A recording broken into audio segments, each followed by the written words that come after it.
Chapter 37. Please like, subscribe, and comment. It really helps my motivation to continue writing this story. Chapter 37. Mr. Stark, Peter exclaimed, dropping his pillow on the floor altogether. Tony was back. The urge to run up to him and throw his arms around the man was strong, but he managed to resist. He was supposed to only be an intern, after all. Such familiarity in front of Harry and Mary Jane would surely raise more than a few questions. But just seeing him quelled the undercurrent of worry that had been brewing underneath the surface ever since Tony had left. So many questions flitted through his mind. Why is he back? Did he defeat the Mandarin? Peter would have thought that he'd have heard about that on the news if he had, but maybe there was something secretive about it all? If yes, Peter hoped that Tony would tell him all of the details. One thing that Peter knew was for certain was that Tony got in some sort of fight, judging by the state of him. He looked dead exhausted by the look of the heavy bags under his eyes.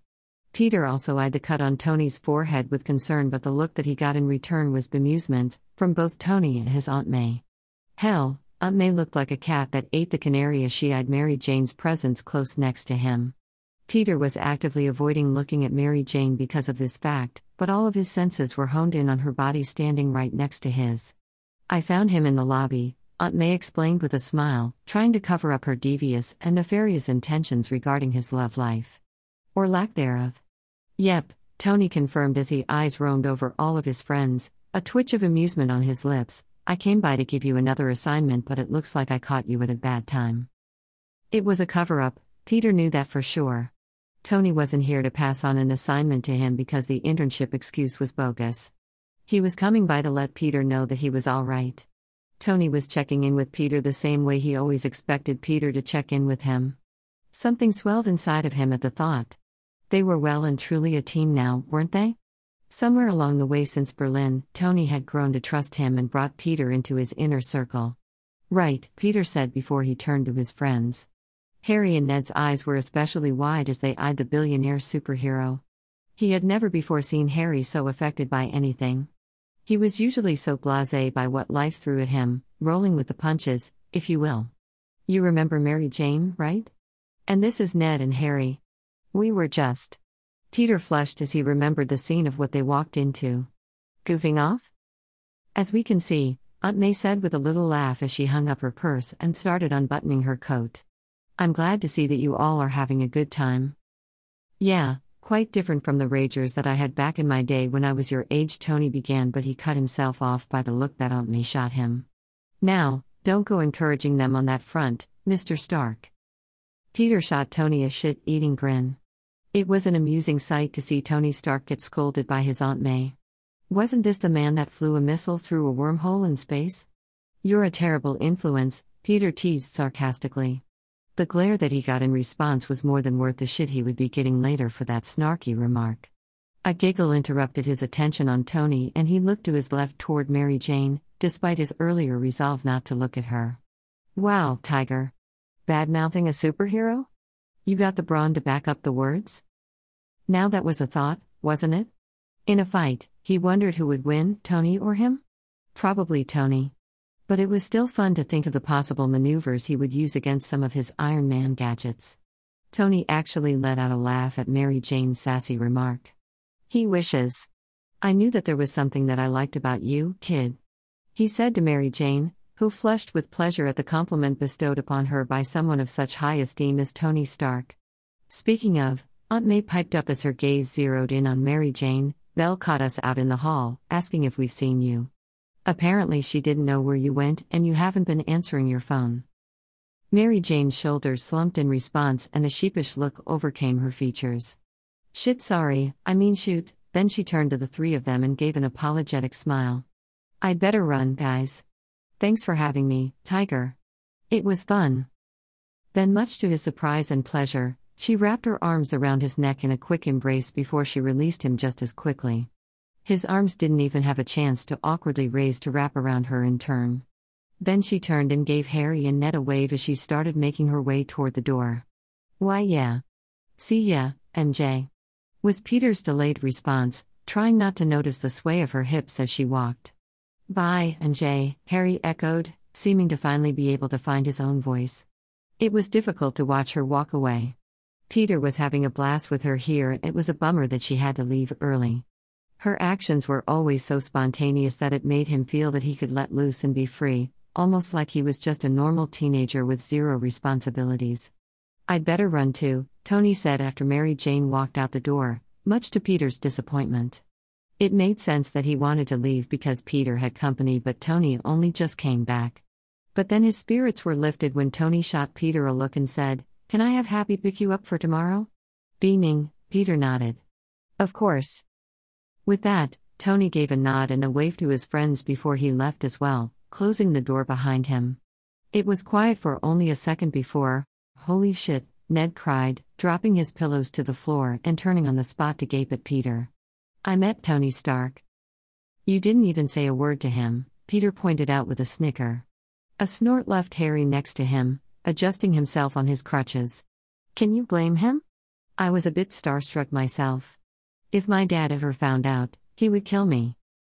Harry gave an exaggerated shiver and they all laughed at the image. "Now why are my pillows in the living room?" Aunt May laughed, with a raised eyebrow as she got herself a water from the kitchen. All three boys flushed. Before Harry piped up and said, "We blame Mary Jane." It was not long after they had cleaned up all of the pillows in the living room that Peter suggested they start another game of PUBG, an idea that Ned eagerly agreed to. Harry looked to be deep in thought, but he also nodded as he limped back with them down the hall to Peter's bedroom. Peter walked into the bedroom first, eyeing the place on the floor where Mary Jane sat. Ned was kinda right earlier at how wild it was that he had a girl in his bedroom, especially Mary Jane, but he was embarrassed that it was advertised as some sort of rare thing. It was like all of the people in his life wanted Mary Jane to know how much of a loser he actually was. Harry walked in behind him with Ned taking up the tail end. "So, Ned?" Harry began as soon as Ned closed the door behind him. Harry fell back into the chair that he had occupied previously and took the time to prop his leg back up on the stool as he leaned his crutches against the wall. "Before tonight, I would have said that one of the smartest people that I knew was Peter Parker. Hands down, one of the guys with the biggest brain that I knew. But now? Now, I'm not so sure." Peter blinked, then turned slowly to face his friend. What he saw was scrutiny and a raised brow leveled back at him. "What? What's that supposed to mean?" To say he was confused was an understatement. This was literally coming out of nowhere.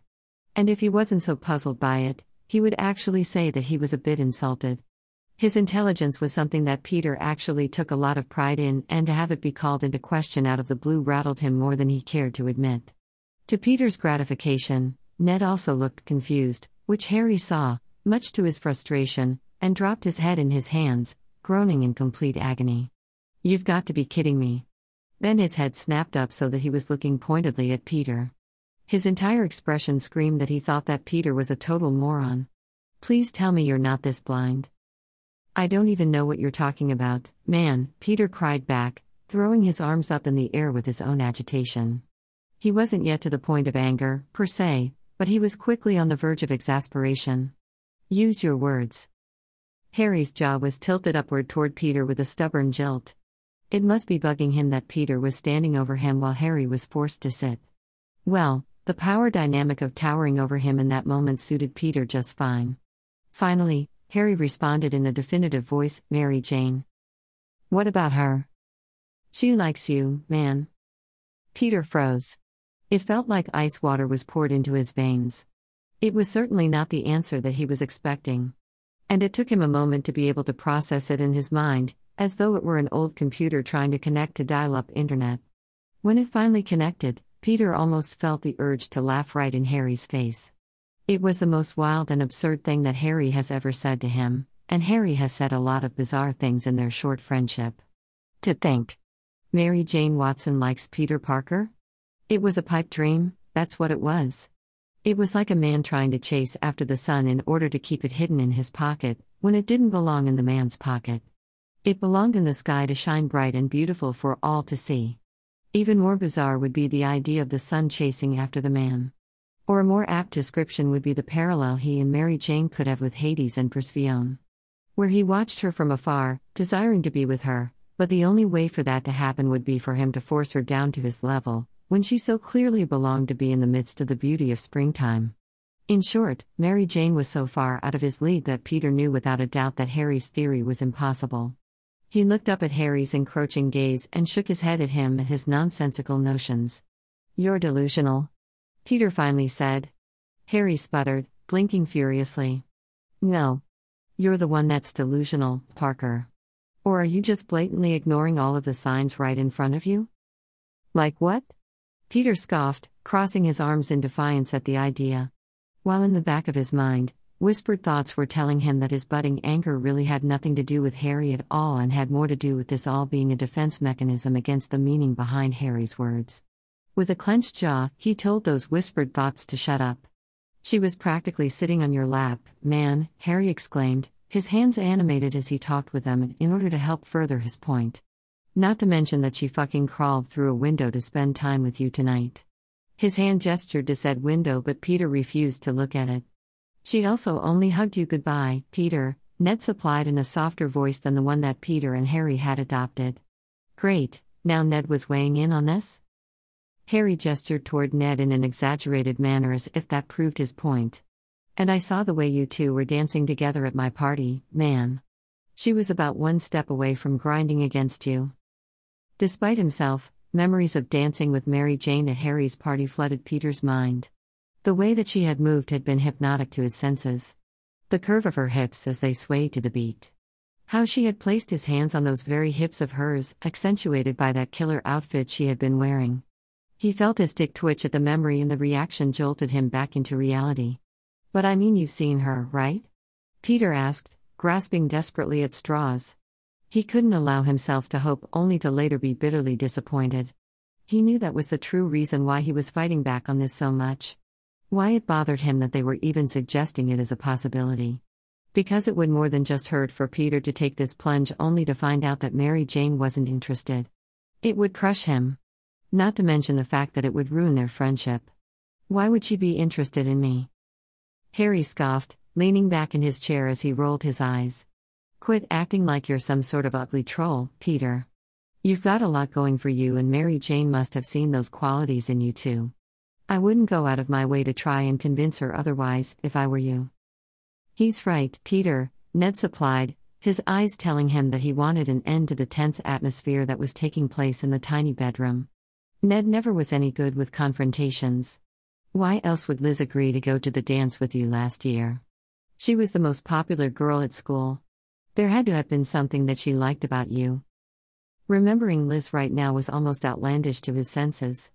It felt like a lifetime ago when Peter had a crush on her. A lot of that had to do with the fact that he only truly remembered her a few weeks ago after recovering from his amnesia. But, admittedly, Mary Jane was another factor that made him completely forget about Liz. Liz was pre-MJ, where, looking back, life was notably bleaker. It was crazy to think that getting discovered in an alleyway with amnesia would be a real turning point in his life, but he couldn't help but recognize that to be true.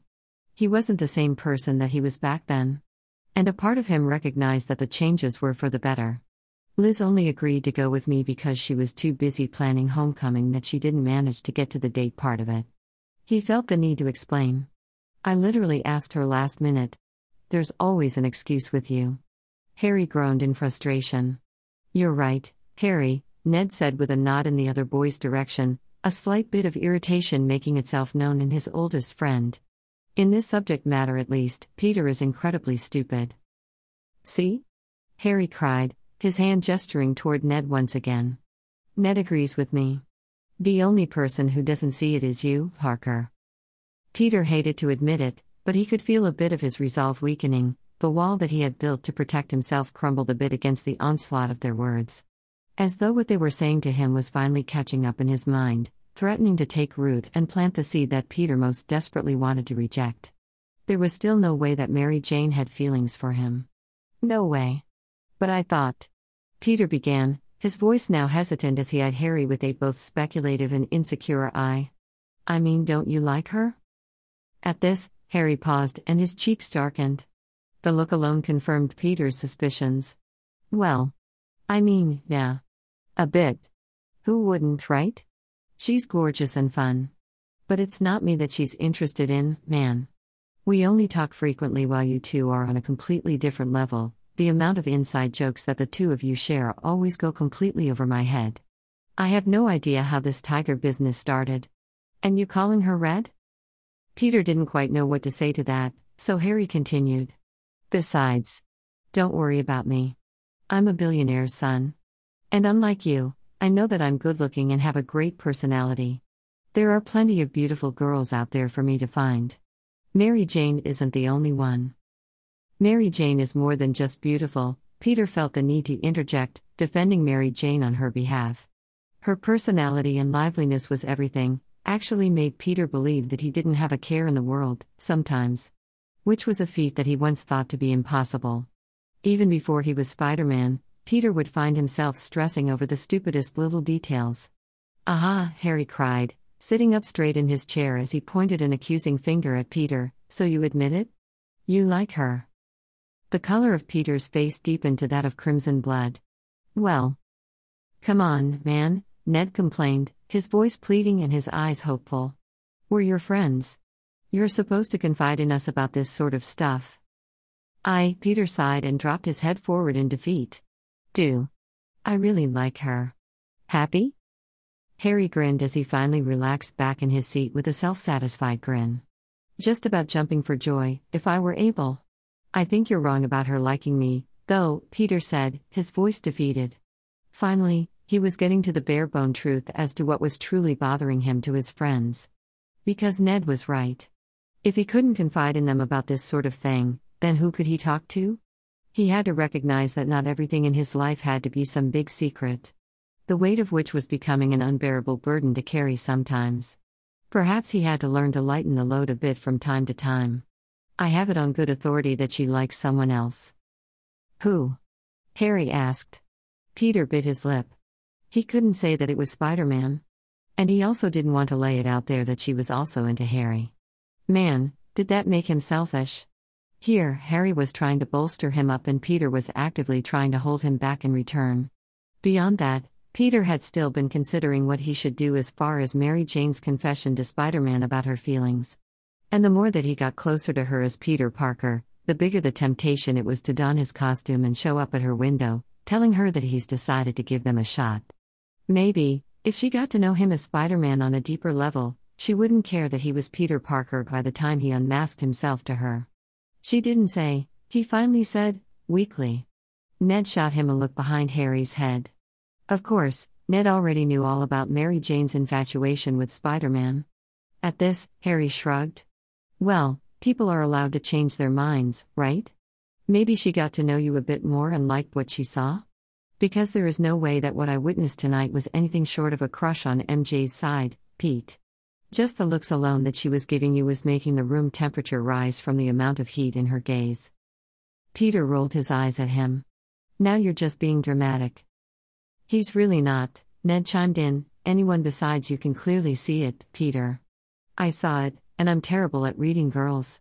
Mary Jane wasn't exactly trying to be subtle. Harry nodded eagerly at Ned for that statement. Right? If anything, I would say that she was a woman on a mission tonight. I wonder if she even knew if we were here before she crawled out onto the fire escape. He broke off with an apologetic look toward Peter. Sorry if we cock-blocked you tonight, man. He'd immediately erupted on Peter's cheeks at the thought. Because holy fuck, what would he have done if Mary Jane showed up at his window and he was alone? What would she have done? Peter shook his head at the thoughts. No way, man. She knew you guys were here. We weren't exactly quiet and this is an old apartment building. Harry sighed heavily but chose not to argue against that point. Why bother when it was only just a theory on his part, anyway? But then, it seemed that Ned was up to bat and was ready to push Peter further. Can you at least consider for just a moment that Mary Jane does like you? Ned asked, his voice pleading and his eyes soft and understanding. A part of Peter's resolve further withered away at the look. If anyone could understand his thought process on this, it would be Ned Leeds, who was with him through the worst and most awkward years of Peter's life. Who would know of Peter's deepest fears and insecurities regarding nearly all things, including girls? Just pretend if it helps and look at her actions tonight through that lens. Peter sighed as he lifted his eyes up to the corner in consideration. He let himself believe for a moment that Mary Jane had feelings for him. and went through the memories of the night. He thought back to the way that she clung to his shoulder when he helped her through the window, as well as the smile of thanks that she had flashed in his direction. The memory of her crawling on the floor toward him then came to mind, before she had plopped herself down in front of him, practically in his lap, just as Harry said. Then the expectation she had of him wrapping his arms around her in order to help her with the game. And when she had successfully managed to kill Harry's character on her own, she had chosen to hug him in celebration rather than continuing to focus on winning, almost as though the game was the last thing on her mind. And then, when they were in the midst of their pillow fight and she had tripped backward onto his bed, her hair fanned out and her face flushed with laughter as he stood over her. His mind formulated the opinion without his consent that she looked really good lying down on top of his bed. Not only that he thought that she belonged there with him, but that she looked pretty comfortable herself being there. Especially with the radiating smile that she flashed up at him that had his heart beating double time. His resolve was nearly shattered as he shook his head, dazed. I don't know. I can't just base it off of tonight. Maybe. I don't know, maybe I'll think about it more. Pay closer attention to how she acts around me. He didn't even want to mention to them that he sees her nearly every day after school at Delmar's. Peter had thought that she went every day because the sandwiches were just that good. But could it be for another reason? Could he dare to hope that she went there just so that she could see him? He knew what Harry and Ned would say about it, so he chose to remain silent. I wouldn't ignore this, Peter, Harry said pointedly before adding, you should ask her to the homecoming dance next weekend. His thoughts whirred. That was next weekend? That's next weekend? He echoed his thoughts aloud. He couldn't believe it. Where had the time gone? Was he really that unobservant? Ned nodded as if reflecting Peter's thoughts aloud. Yeah, it's on Friday. Where have you been? There have been posters all over school and announcements as a reminder to buy tickets. It's the perfect opportunity to ask her out, Peter. Harry said, expressly and with purpose. His tone bridged no argument and Peter almost felt as though he were being scolded like a schoolboy by his strict teacher. And this time, not as friends. Peter took a moment to look back and forth between his friends, both of which had hard, blazing looks on their features as they stared right back. He could feel his steadfast stubbornness waning. Especially as fantasies of picking up Mary Jane for the dance flitted across his mind. Where they would spend the night swaying on the dance floor, while she knew without a doubt that it was a true date this time and not a pity one that he used to win some sort of stupid bet. That is, if Mary Jane said yes. Peter swallowed. I'll consider it. Harry hitting Peter over the head with an intervention-like confrontation was pretty fun to write, not gonna lie. Ha. Can we all agree that Harry Osborn is a good bro to Peter Parker? He was in the comics and sometimes, he isn't depicted as such in the new adaptations.